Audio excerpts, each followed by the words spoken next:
Okay na, excited na po ba kayo na makarinig ng salita ng Panginoong Diyos? Okay po, di ba po, mas masarap ang pagkain spiritual. Amen. Wala pong kakain ngayon. Amen. Hindi, joke lang po. Okay? So sa mga kasama ko po sa Facebook Live, sayang wala po kayo. Pero, again, huwag yung hayaan ma-distract kayo ng kahit anong bagay. Ay, papunta na sila. Okay po? So, yeah, to just start the question, gaya po nung last Sunday, no, na na-miss ko kayo, no, ang tagal nating din nagkita. Okay po? One of my question bago tayo mag-start ngayon, distress ba kayo ngayon? Distress meaning, stress ba kayo ngayon? Meron ba ditong stress? Meron ba tumawa isa? Meron ba ditong stress? Sa kahit anong paraan, trabaho, relasyon, school, lahat na. Okay po, distress kayo ngayon. Wala. Okay, praise God kung hindi po kayo sila distress. Pero sa mga iba, kung meron man dito, no, samahan nyo ako kasi meron tayong babasahin na kapatid natin na nasa ganung sitwasyon din. At titignan natin kung paano ang ginawa niya na pwede rin natin gawin. Okay? Samahan nyo ako sa 1 Samuel 30 verse 7 to 8. Dinerecho na po yan. Dapat 8 lang yan. Pero idiretso ko na ng 7 to 8. No? Yan. Ayan po. So, kung may Bible kayo, better, no? Kung wala naman, nandito po lahat sa screen yan. Let's read. Samahan nyo ako. 1 Samuel 30, verse 7 to 8. Ito po ang sabi.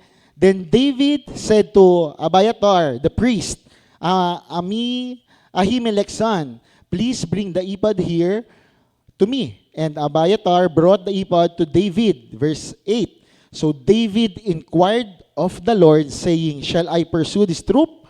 Shall I overtake them? And he answered him, pursue, for you shall surely overtake them, and without fail recover all. Let's pray. Father, maraming salamat for this night.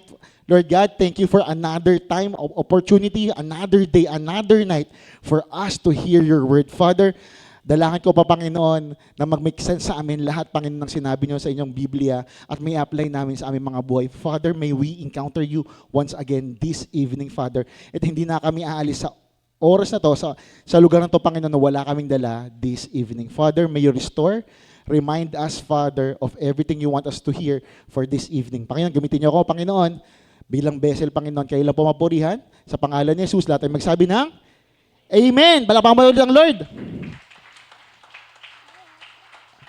Okay? No? So, are you in a great distress? No? So, bago po ako mag-start dyan, alam niyo na po yung kwento, di ba, ng 1 Samuel, before po doon sa pinag-usapan natin. Noong na-appoint po si David, ang dami na po nangyari. Ag-appoint niya, sinunod yung tatay, naglalaban po ang mga Philistine, tsaka ang Israelites. Now, sa haba ng panahon, nakuha po ng lahat, siguro, sa longest time, no, palaging pinapalakpakan si David. Why? Kasi, nung inanoint siya ng Panginoong Diyos, sinamahan siya ng Panginoong Diyos. Amen. Tapos sa haba ng kanyang mga victories, mga raids na laging panalo siya, merong isang tao na nagkaroon ng inggit. At kilala na po kung sino yun. Yun po ay walang iba, kundi sino? Si King Saul. Ayan, okay po. So tinakbuhan ko na yung Goliath. Wala na, matagal na po yun, okay? Kasi kayo lahat po ay nag-grow sa ating Panginoong Diyos. Now, nung nangyari po iyon, syempre, ang nangyari po sa typical na isang tao, kapag kunyari meron mang nananalo, may mga bagong bahay, may bagong kotse, may bagong lahat ng kahit ano, sa Facebook, yan po ang ginagawa ng Facebook ngayon minsan. Okay? Kaya nga minsan, tine-check natin ang puso, no? So, if ever, yun ang nangyari, nung si David na yung pinapalakpakan, kinakantahan ng mga tao, di ba sabi doon sa kanta, sa mga nakakabasa po ng 1 Samuel, Saul killed 1,000, but David killed 10,000. Okay? So, naririnig na po yun from afar, even dun sa throne ni Saul. Okay? So, ano po nangyari after that, no? So, again, makikita nyo palagi na pumasok po, andun yung inggit sa ating hari na si King Saul. So ano pa nangyari after that? No? Ito yung background lang. So all pursued David due to envy. Okay? Dahil siya po ay nainggit. So David hide. Ito na po yung mouse and rat chase po nila. Hinabol, pinatawad, in-spear, tinugtugan ng harp, lahat na po. Pero pabalik-balik, parang away nga po ni Tom and Jerry. Okay? Pero alam niyo po ba, syempre, alam niyo naman na palagi na si David ay palagi nililigtas ng Panginoong Diyos. Pero ang hindi niyo po alam, kahit po si Saul ay binigyan ng pagkakataon or opportunity para mahuli si David. Alam niyo po ba yon? Di ba? Merong pagkakataon na si Saul ay may opportunity para i-kill si David. Pero hindi po nangyari. Bakit? May tatlo dyan. Okay? Una, when David and Saul ever meet face to face, pag nabasa na po yan, bago yung chapter 30, pag sila nagmi-meet face to face, palaging may something generous na ginagawa si David kay Saul. Okay? Alam niyo na po yan. So palagi pag ganun ang setup, the king don't want to respond David with kindness, with cruelty in front of his men. Bakit po? Alam niyo po yung una na, no? Si David, palagi sa kuweba, dun sa tent, di ba? Tinanggal yung laylayan. Pangalawa, yung jug tsaka spear, di ba? Pero hindi niya pinapatay. Okay? Tapos, pag nakikita sila palagi, ang setup palagi, konti lang yung army ni David. Pero ang dami nung kay Saul. Pero ang ginagawa ni Saul, kahit may pagkakataon siya na gaya nun, okay? Ayaw ni Saul mag-respond with cruelty sa ginawang kindness sa kanya ni David. Kaya ang nangyayari, syempre, ayaw niya na sa harap ng kanyang tao, ayaw niyang gawin yun. No? Kasi ang tingin niya, gusto niya, palakpakan siya ng mga tao. Pangalawa, na mga ginawa or opportunities ni Saul para patayin si David. Okay? Madaming followers si David sa loob ng Israel. Alam niyo naman po yung kwento. Okay? Siya din po ay talagang parang kanang kamay na din ni Saul nung panahon niya bago siya tinuligsa. So madami siyang parang best friend doon sa loob, no? So again, many are following David. Tapos risk sa kanya if ever gagawin niya yung pagpatay kay David. Pero tingnan niyo mo po yung ginagawa niya. Pinupursue pa din niya or hinahabol pa din niya si David. Pangatlo, hindi mo pwede talagang kahit kailan patayin ang inappoint ng Panginoong Diyos. Pag hindi pa niya time, kahit anong gawin mo. Parang sinasabi ko po kanina, opportunity. Pwede, pero hindi nangyari kasi nga kasama ni David ang ating Panginoong Diyos. Okay. Okay po, yun po yung scenario that time. Now, just to share lang din po, no? So, anong title pala natin? Sorry, na-excite na ako, no? Ang title po natin ngayon ay ito. Papasa nga po, 1, 2, 3, go! Winning back, okay? So, ibig sabihin, nagtanong ko kanina, in a great distress. In a great distress na meron tayo ngayon, ang common na tanong ng mga stress na tao, anong mangyayari sa akin? We feel na we are losing hope. We feel na walang pag-asa. We feel na parang it's the end. Pero sa kwento na babasahin natin ngayon, di ba, it's reminding us that we can win back. Okay? So tuloy po natin. Now, just to elaborate lang po, ano po yung pinagkaiba ng buhay ni David sa ni buhay po ni Saul? Andiyan po rin. Okay? So sa next slide po natin, makita nyo po yan. Okay? Madami kasi yan, pero tatlo na lang yung kinuha ko. First, sa buhay po ni David, David was God's kind of king. Sa 2 Samuel 7 verse 8, alam niyo na po yan. So sinabi ko last Sunday, okay? Pero sa life po ni Saul, Saul was the people's kind of king.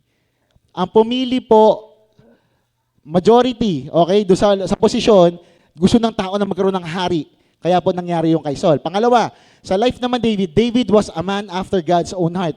Pinag-usapan na po natin ng Sunday, Acts 13:22. Sa kabila naman po, ang difference naman sa life ni Saul, Saul was a man after people's praise. Establish ko muna yan. Sa last part, no, sa buhay po ni David, David's kingship is eternal through Jesus Christ. Sa 2 Samuel 7 verse 9, at kay Saul naman, in difference, Saul's kingship was rejected by God. Bakit? Sa mga kasama ko nung Sunday, bakit nireject ng Lord ang kingship ni Saul? Kasi hindi siya sumunod. Okay? Malinaw po yan. So yan po yung pinagkaiba ng buhay ni David sa buhay po ni Saul. So malinaw po dyan pala makita nyo na yung difference kung bakit hindi hayaan ng Lord na kahit kailan magapi ang alagad ng ating Panginoong Diyos. Amen. Tama? So, na-establish na natin by now, kung kayo po ay tapat na sumusunod sa ating Panginoong Diyos, sa takbo ng buhay, tapat sa ating Panginoong Diyos, palagi. Tandaan niyo po, pag hindi pa si Lord tapos sa inyo, kahit ano mangyari, hindi pa po siya tapos. Okay? So tuloy po natin, no? So pag tinuloy mo po yung kwento dyan, malalaman po natin na sa part po ni King Saul, lagi po siyang, alam mo yung desire niya, palaging patayin si David. Gawa lang po ng inggit. Napakasimple lang po napakasimple lang. Siya'y dapat kaibigan, dapat siya ay mentor ng ating kapatid na si David. Pero nung pumasok yung inggit sa kanya, grabe. Okay? So, when King Saul pursued David to kill him, David flee. Okay? Siya po ay lumayo. Okay po? At siya po ay pumunta sa nearby na Philistine king. So, alam niyo na po yan. Yan po ay si Achish. Okay? So, summary lang. Okay? King Saul was pursuing David to kill him, but David flee to the nearby Philistine king. So, ibig sabihin, nung hinahabol siya ni King Saul, pumunta siya sa pinakamalapit na hari, at yun po ay si King Achish. After staying doon ni David, si David po ay nag-request ng lugar kay King Achish. At ang binigay po sa kanya ay ang bayan po ng Ziklag. Okay?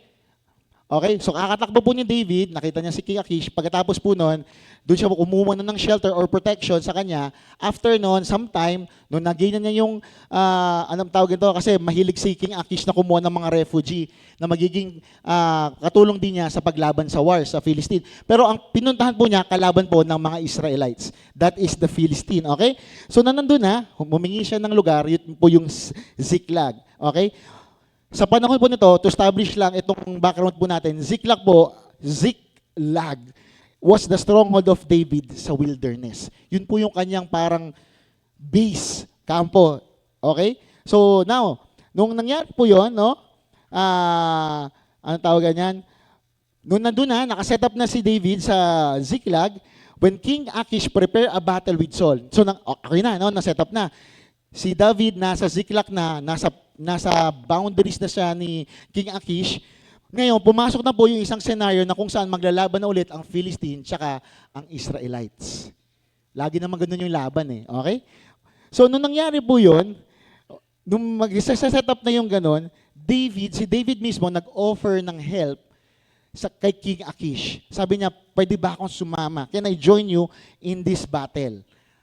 Okay, sabi niya, can I join you in this battle? Imagine mo, yung dating kakakampi na Israelite, napunta sa kabila, tapos nung maglalaban na silang dalawa, itong si David gustong sumama para daw tulungan ang mga Philistine.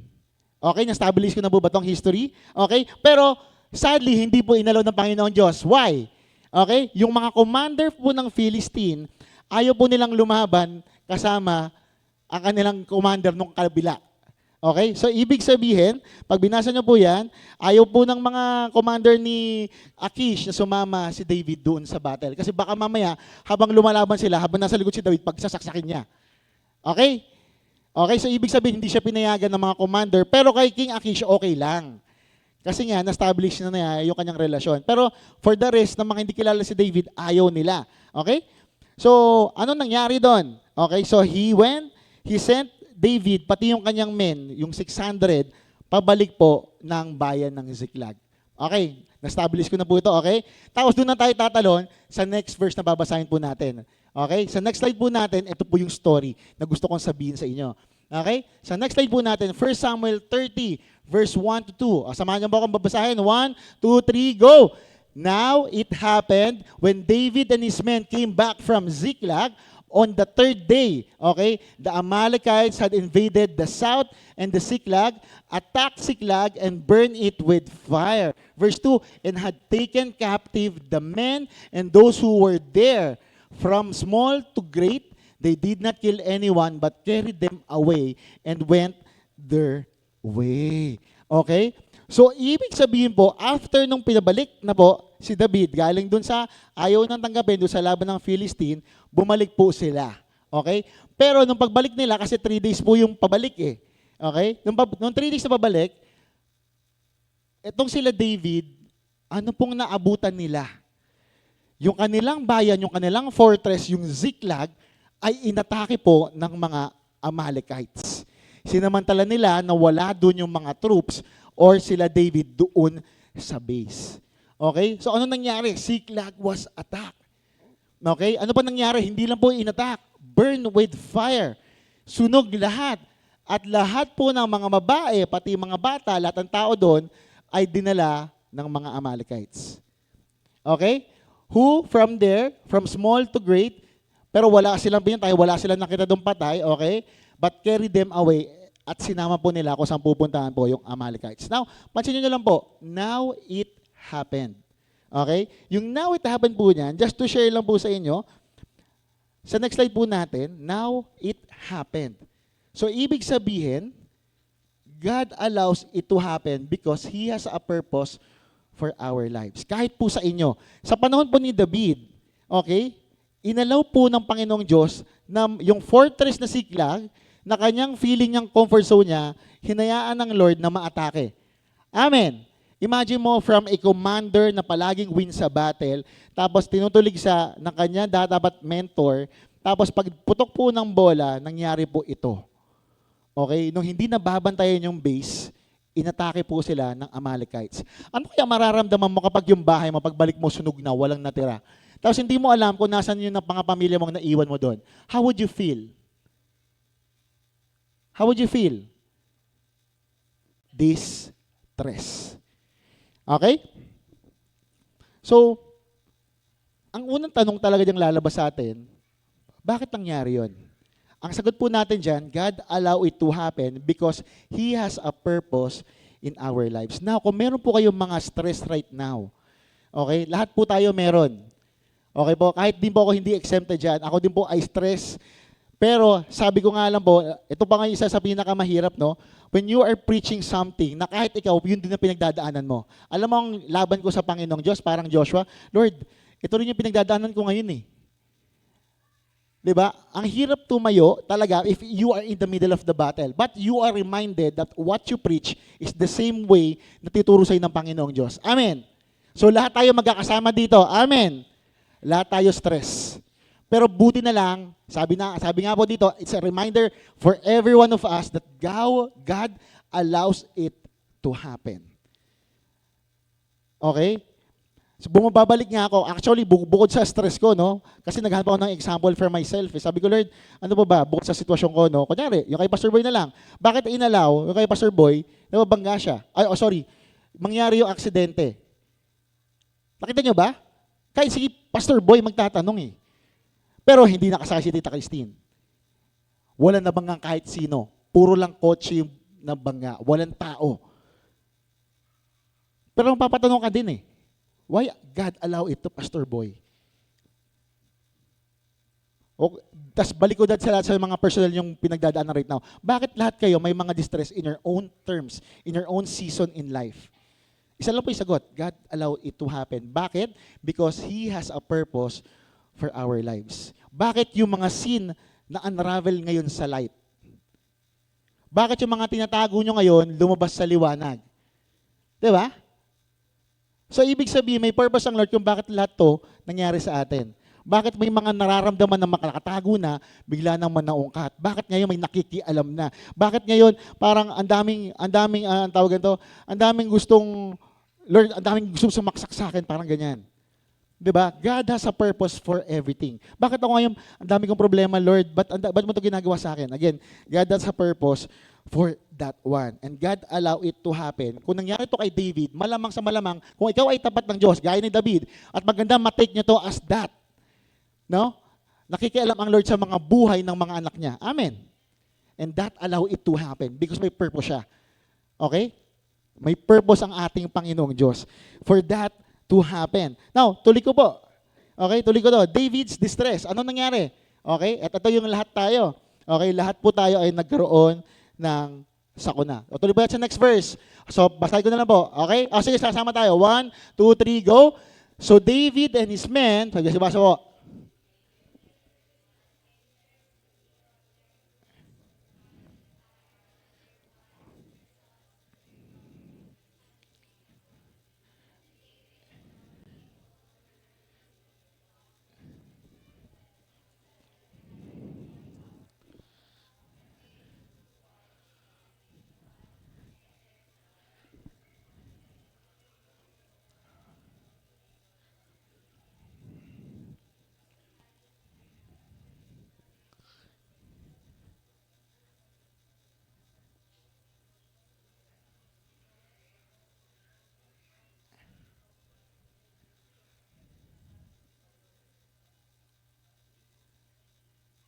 Okay, David strengthened himself in the Lord his God. Ano po yung highlighted na word dyan? David was greatly in distress. Why? Una, sinugod yung kanyang fortress. Pangalawa, kasama po yung kanyang mga anak at asawa, pati daughters po ng kanyang mga kakampi. So, David and the people who were with him lifted their voice and umiyak po sila. Ano pa yung pinakamasakit dyan? Until they had no more power to weep. Narinig na po ba yan? Umiyak na lang kayo hanggang sa hinimatay na lang kayo or nawala na lang kayo ng energy sa sobrang iyak nyo. Have you feel that one? Naramdaman niyo na po ba yan? Nung may namahal kayo sa buhay na nawala, for example, or grabe lang yung problema pinagdadaanan nyo. At yan po ang naramdaman po nila David that time. Okay? Now, after all of that, okay, na-captive na lahat, wala po natira kahit yung asawa niya, David now was greatly distressed. Same with every one of us. Okay? At yung mga kasama niya, nung bumalik sila doon after 3 days, anong gagawin sa kanya? They plan to stone him to death. Okay? Because the soul of all people was in grief. Kasi lahat po na kanilang sons and daughter ay nakasama. Okay? So ano pong nangyari dan? Bakit siya greatly distressed? All was lost. David had nothing, none to support him, no one in Israel. Kasi nga doon po siya tumakbo. Okay? And the Philistine didn't want him. Ayaw din ng Philistine sa kanya, kaya siya pinabalik. Okay? Una, wala ng Israelites na magsusupport sa kanya kasi doon siya tumakbo. Pangalawa, ayaw din ng Philistine sa kanya kahit doon siya nakatira. Okay? Pangatlo, yung family niya, family members niya, daughter and wife, wala na din. Lahat ng meron siya, wala na din. Nasunog lahat, natupok sa apoy. Okay? And ano pa nangyari? Even his friends turn against him. Yun po yung sa pinakadulo. Okay? People spoke of stoning him. Ibig sabihin, sa gitna ng hukbo na kanyang minahal, kasama sa battle, after ng great distress, ang inisip nila ay pagplanuhang patayin ang kanilang leader. Gaano ka-dangerous po ang emotions natin when it comes to distress? Tama?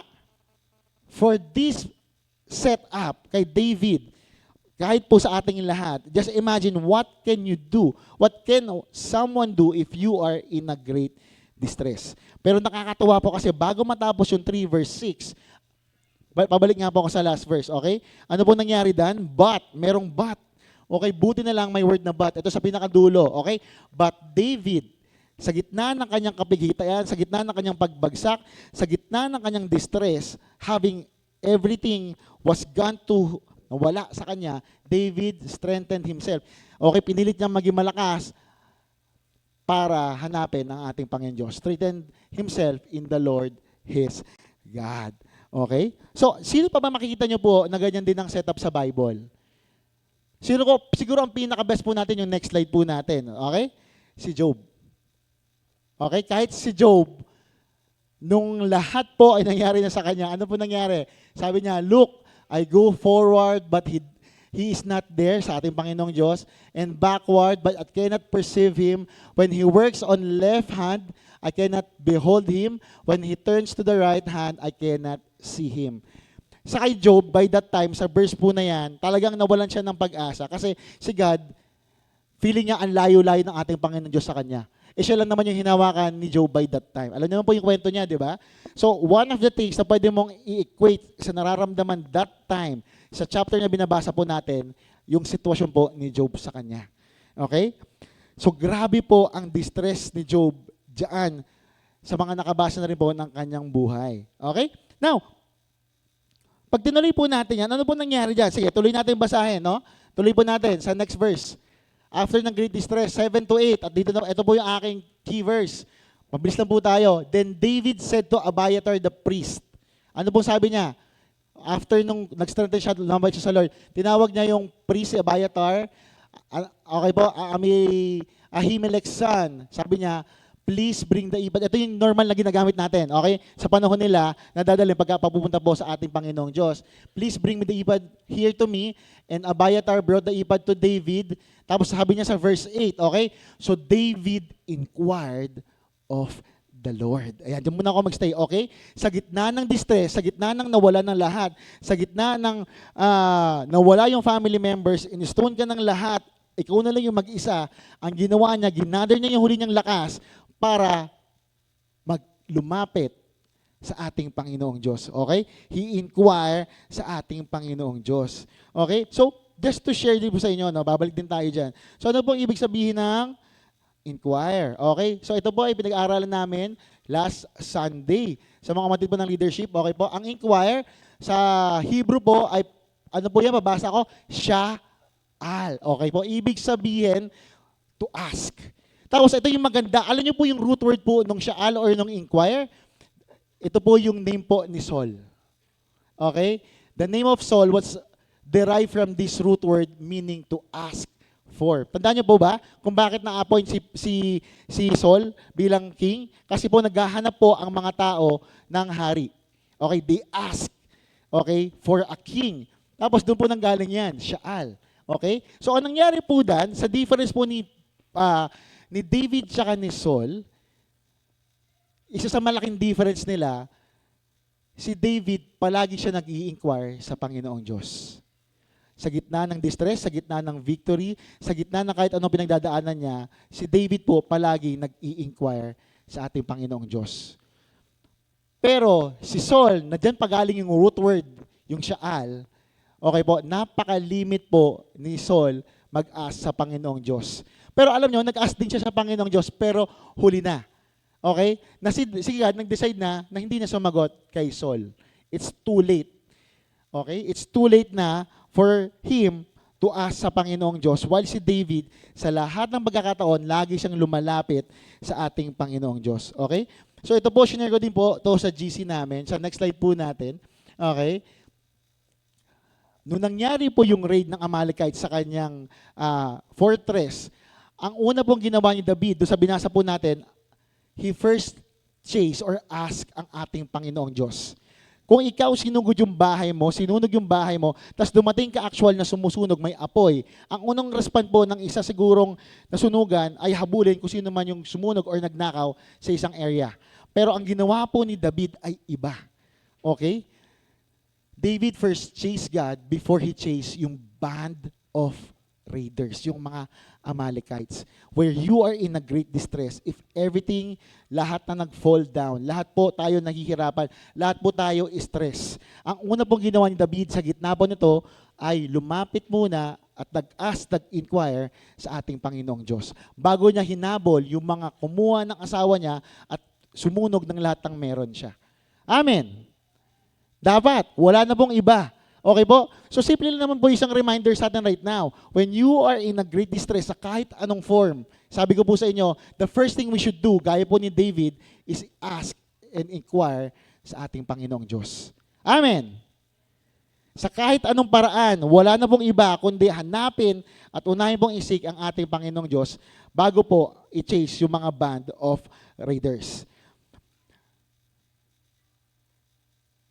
Okay? Tapos, pag binalik mo lang po natin sa verse na yan, sige, balik pa nga po sa 30, verse 30. Tuloy ko lang din yon.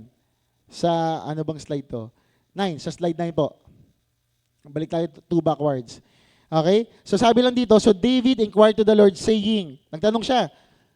Hindi, yung isa po. Okay, sabi niya doon sa 7 and verse 8, sabi niya, saying, shall I pursue the troop?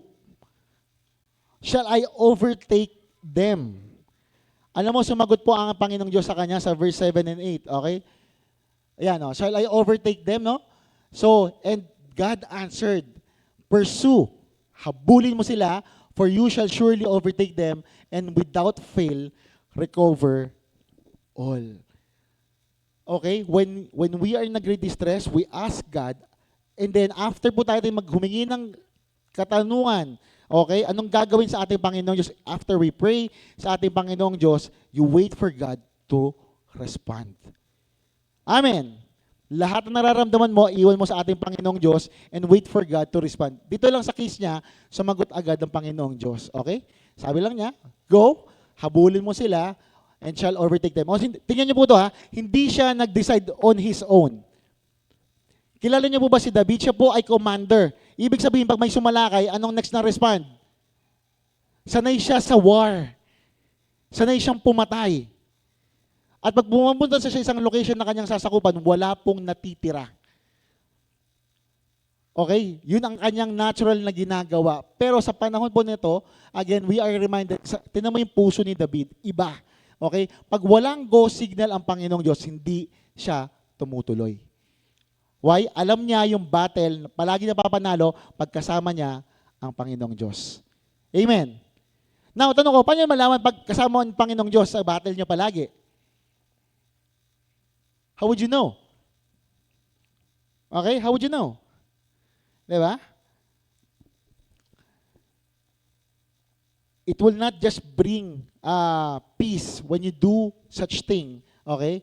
Alam mo, pag ang presence ng Lord ay kasama niyo po, kapag ito mismo ang magbibring sa'yo, depende ito, pag relasyon, unity, okay? Kapag ito ay war, syempre may clarity from the Lord. Kasi ito talaga, sinabi ng ating Panginoong Diyos. Sa Kanya talaga, pursue and you will overtake them. Kasi pansin niyo po ba, inalaw ng Lord na yung Kanyang fortress masira. At sa mga sinalakay po ni David, di ba, palaging walang natira.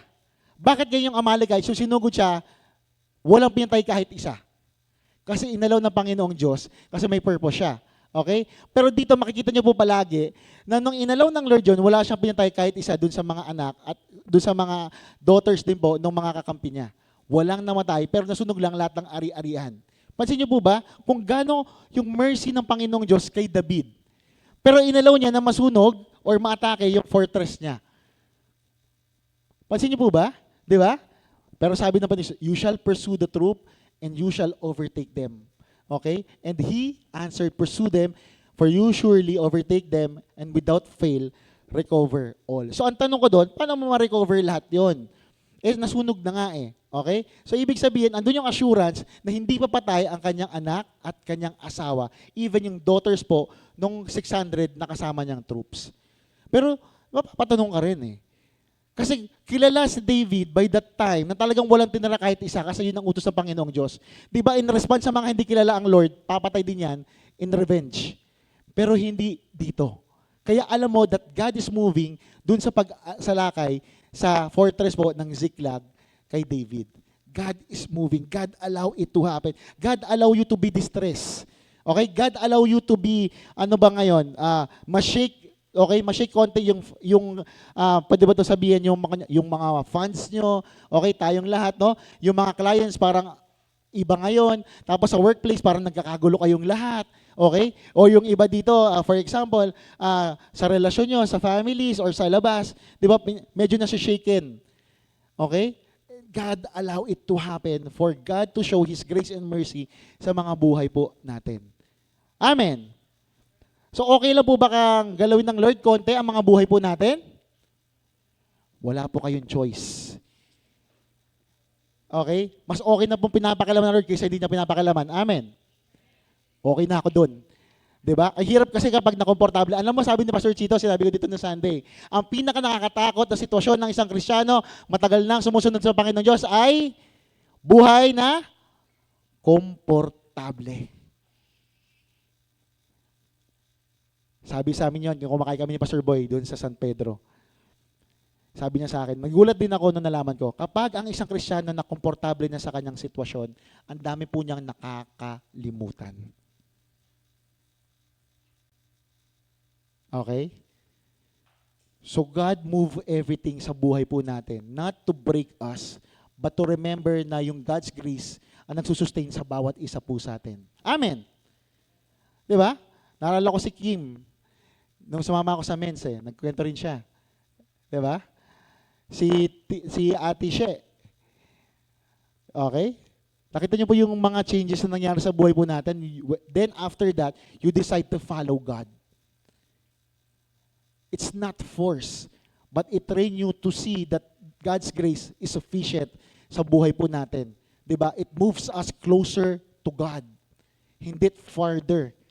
Okay? It builds, it restores. Okay? It doesn't destroy. Ang gumagawa po lang yan ay kaaway. Amen. So okay lang po, Lord. Okay? At gaya po ng sabi ko po sa inyo, hindi rin alam po ni David, pero mahal na mahal siya ng ating Panginoong Diyos. And for every one of us na nandito, no, tayo rin ay mga David ng ating Panginoong Diyos. And God wants us to see His grace is sufficient sa buhay po nating lahat. Okay?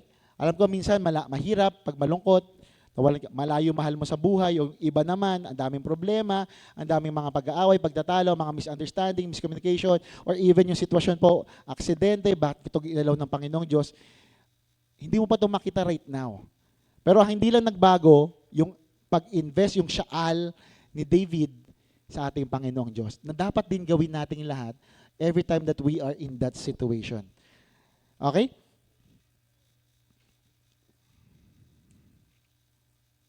Yan, malapit na tayo matapos.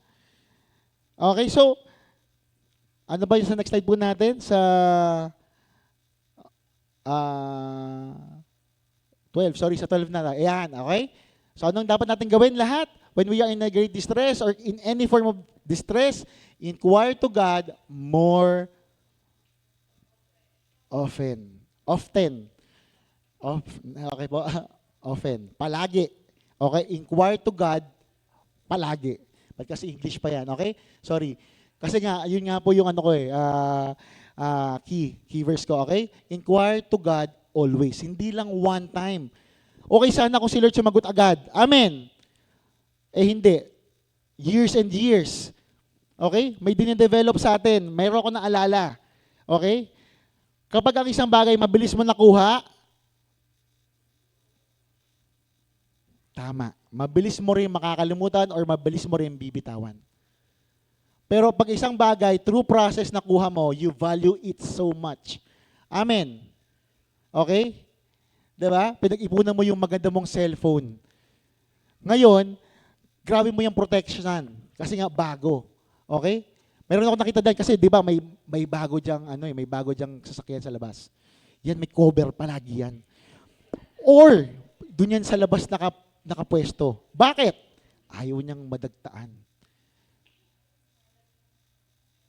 So iba talaga, 'di ba, kapag blessing sa Panginoong Diyos. Amen. Amen. Oh, 'di ba? Kasi kung instant money yan, nanalo ka lang something, ang bilis ilabas niyan. 'Di ba? Tumaya ka sa sabong, tumaya ka sa loto, lahat na. Party agad yan. Pero when you work it hard, you'll be wiser. 'Di ba? Kasi steward tayo of what we have. Pero before that nangyari, we inquire always, we shall always sa ating Panginoong Diyos, palagi at always. Okay?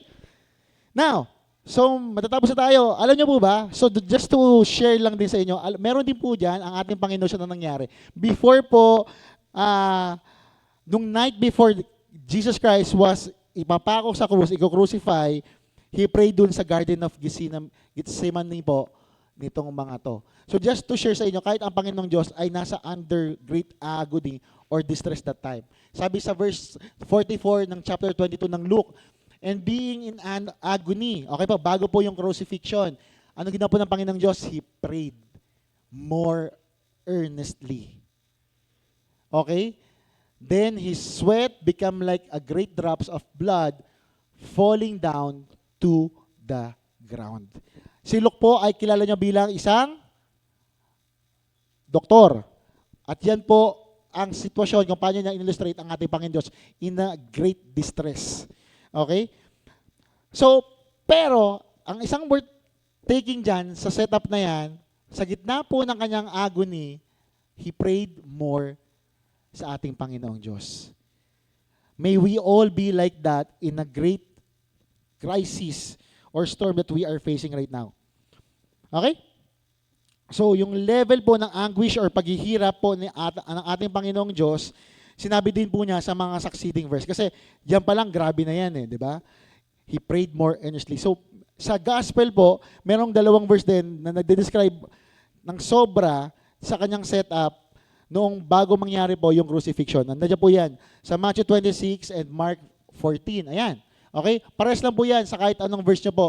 Yan po ay King James Version. No? Sa gospel, which is nagtatalakay ng buhay po ni Jesus, no?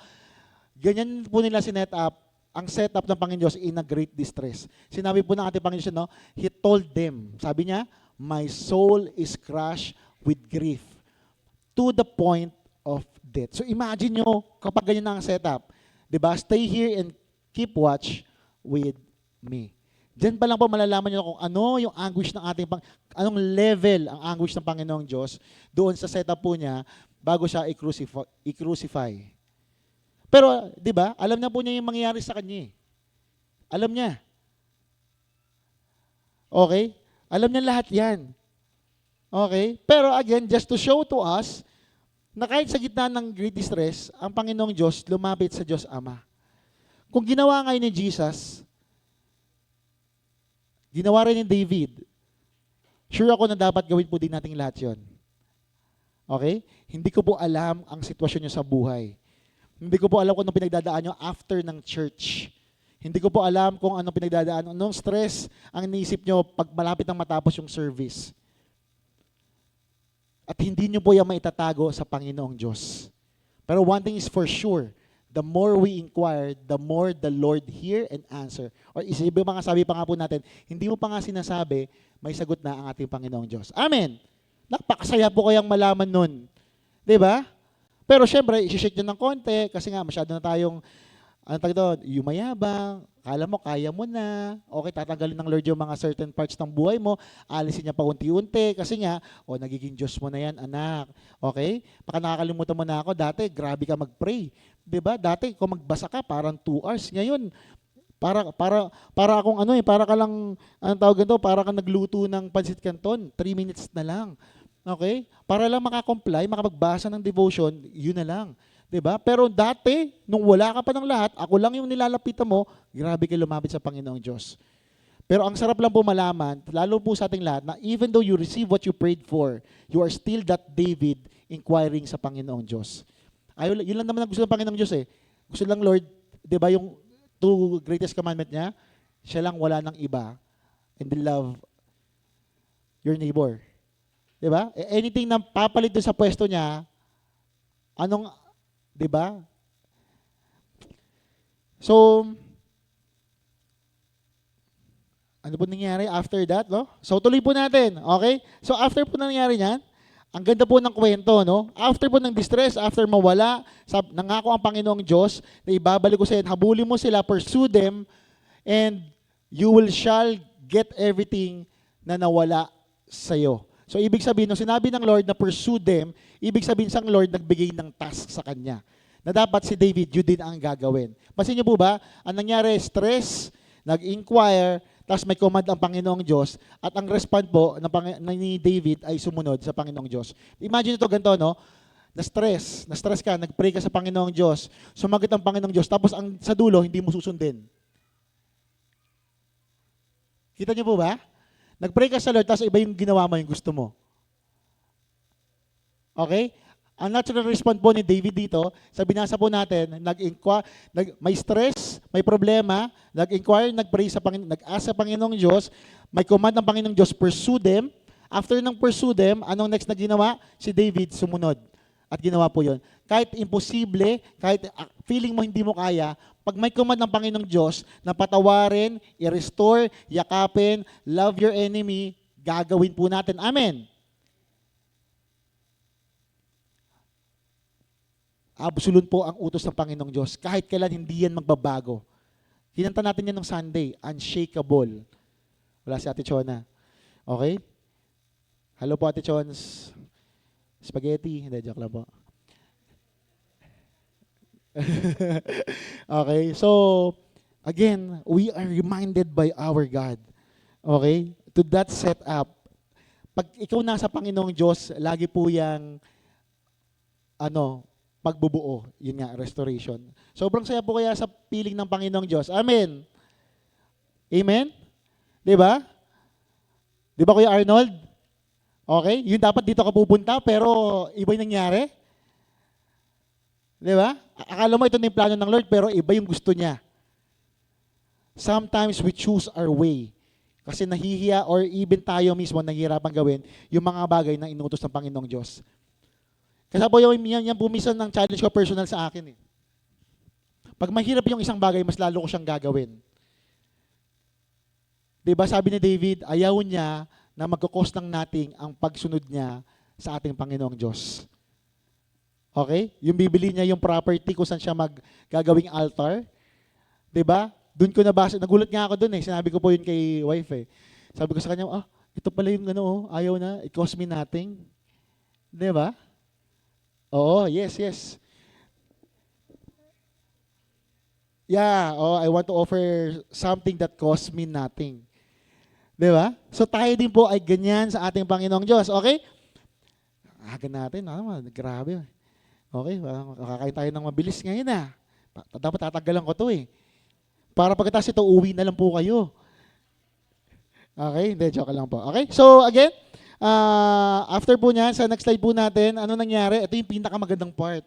Kasi sinasabi ko po sa inyo, after po nung stress, after noon, nag-pray, yung Shaal, after ng Shaal, mayroong command, pursue, after ng pursue, sumunod po sa command si David. At ito po yung pinakamagandang part ng kwento. After ng lahat nangyari, sabi sa verse 17, pabasa po natin, 1, 2, 3, go! David and his men rushed in among them and slaughtered them throughout that night and the entire next day until evening. None of the Amalekites escaped except for 400 young men who fled on camels. David got back everything the Amalekites had taken and he rescued his 2 wives. Nothing was missing, walang nawala, small or great, son or daughter, nor anything else that had been taken. David brought everything back. Okay? He also recovered all the flocks and herds, and his men drove them ahead of the other livestock. This plunder belongs to David, they said. Amen. Amen. Nung akala mo wala na mangyayari, akala mo wala na yung family mo, lahat nasunog na sa apoy, iba yung plano ng Panginoong Diyos sa'yo. Okay? Ano po nangyari? Kaya nga po tayo na winning back. David broke everything back. At ito po yung maganda po ito po yung isang maganda doon sa kwento na tatagos po sa 1 King kay Solomon. Okay? Tandaan niyo po, nung nag-pray po si David sa ating Panginoong Diyos, napansin niyo po ba na hindi lang po yung pinag-pray ni David ang binigay sa kanya ng Panginoong Diyos? It's more than dun sa kanyang na-request. Sa mga nagbabasa ng devotion ngayon, napansin niyo po yung pray po ni Solomon. Anong prayer niya sa ating Panginoong Diyos? Wisdom. Pero, nung nakita po ng Panginoong Diyos yung kanyang request, anong ginawa po ng Panginoong Diyos? Binigyan pa siya ng higit sa na-request niya. Dito, bukod sa binurot ba niya everything back, sabi sa last dito, this plunder belongs to David. Ibig sabihin, after po itong setup na to, yung Amalekites, meron pang ni-raid na iba. Meron din silang na-plunder from another location. At nung natalo po nila yung Amalekites, yung nakuha din po ni David after this sagupaan. So just imagine, ang gusto lang niya maibalik yung kanyang mahal sa buhay. Pero ang Lord, iba yung plano. Okay? Amen? Grabe po ang Lord, no? In-stress ka lang ng konti, mukha lang nawala yung mga bagay na yun, pero ang plano pala ng Lord sa kanyang grace and mercy ay ibigay sa iyo yung higit pa nararapat sa iyo kapag ikaw ay palaging tumuon o humingi, nag-inquire sa ating Panginoong Diyos. Amen? Whatever you inquire sa Panginoong Diyos, surely, at nakita ko na po yan sa pattern ng Lord, kapag tama tayo sa ating Panginoon. So if we are right with God, hindi lang po yung request mo ang ibibigay ng Lord. And that's really parang, alam mo yun, ang sarap makita, maramdaman, ma-experience yung gantong setup gaya ni David. Gusto niyo po ba ma-experience yun? Amen? Kahit hindi po yan material things, kahit yan peace, okay? Restored relationship, okay na yung pera, mga 10 bilyon, okay na yan? Okay? Pag inalaw ng Lord, why? Why not? Di ba? Receive. Pero anything for His glory. Huwag nating makalimutan ang Panginoong Diyos sa gitna ng mga blessings na marireceive po natin. Now, pag may blessings ka na, edi share mo sa amin. Amen. Okay, di ba? Pag may bago ka sasakyan, di pasakay kami. Amen. Di ba?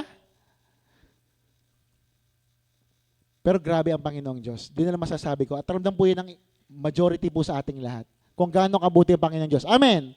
O palakpakan po natin ng Lord nga. Kung talagang napapasalamat tayo sa Lord. Okay? And I will end it with this one. Bilis ko din pala. Nice. Okay, so again, sabi sa natin, David brought everything back. So God gave David even more than what he promised. Okay, at dito na po tayo mag-end. Okay? So he received the spoil from the battle beyond what was taken from Ziklag. Okay? So dito, we are reminded sa last verse po natin, okay? God gave David even more than what he promised. Kung ang Lord ay may tinanggal sa iyo, kung ang Lord ay may sinishake ngayon, ikaw mismo bilang anak niya, okay? Maniwala ka saan, kapatid. Palagi po ang Lord may plano, may purpose sa buhay po natin. Okay? At this was a blessing straight from the grace of our Lord Jesus Christ. If you are in a position or nasa presence ka ng Panginoong Diyos and you feel distressed right now, if you feel your journey with God is being shaken right now, again, God allow it to happen. At sabi nga po, parang mga tatay lang yan, no? Sometimes minamol tayo ng ating tatay. Minsan pinapalo tayo pag may nakakalimutan tayo, or sometimes nire-remind lang tayo na dapat siya lang yung ating susundin. Okay? And that's a good thing for us in a relationship with God. Amen. Kasi nga po, sabi ba nga po dito, palagi, binebalik ng Lord ng higit pa sa inas mo if you are right with God. Okay? This is straight blessing from God's grace. At alam niyo po, mahabagin ng Lord. Kasi kung sabi lang niya, ay, anak, ayoko na. Tigas ng ulo mo eh. No? Parang gaya natin, pag napikon, pag nainis, tapos sabi niya, ayoko na. Lord, palagi mo naman ito ginagawa sa akin, palagi mo naman ako sinasaktan eh. Palagi mo pinapaiyak, palagi mo akong ganito, ganyan, di ba? Tapos then suddenly you quit. Buti na lang si Lord, hindi po ganyan. Amen. And we are experiencing it right now. Okay? Now, I may request everyone, let's stand and let's pray. Father, maraming salamat, Panginoon, for this moment. Thank you, Lord, for reminding us of how great you are, how gracious you are, Panginoon, in our lives. Father, if right now we are challenged, every one of us, kasama ko, Panginoon included, feel distress, feel we're losing the battle, Panginoon. May you remind us through the story, through David, Panginoon, and even Jesus, Lord God, on that bago siya i-crucify, Father. We humbly ask, Father, we pray, Panginoon, sa Diyos Ama, and respond to that command coming from you, Lord God. Huwag kami matakot, Panginoon, but pursue, Father, you, Panginoon, that you give unity, redirection, Panginoon, give us restoration, and more closer to you, Father God. Father, may we trust you sa lahat ng mangyayari sa amin. We follow you because you are a loving God, a gracious God. Okay? Father, may you break the cycle na susunod lang kami pag alam namin yung output, but remind us, Father, that even though we don't see the ending, we know the author, we know the King, we know our God. So, Father, again, stress may come, storms may come, Father God. Sa aming mga buhay, crisis will come, pero we have a big God, we have a loving God in our life that make us hopeful, Father, sa aming journey sa inyo. And Father, we thank you, Panginoon, for the cross. Thank you for choosing us. Thank you for being with us. Thank you for your presence. Thank you for your blood. We can stand once again to worship you in spirit and in truth. Lord God, may you bless everyone and choose, Panginoon, you above all, anything else. You are louder than the noise of the world. May your word, Panginoon, be in our hearts, in everything we do, Lord God. Again, Father, we thank you. Thank you, Jesus. Thank you, Holy Spirit. Thank you, Abba Father. This we ask through Christ our Lord. Amen.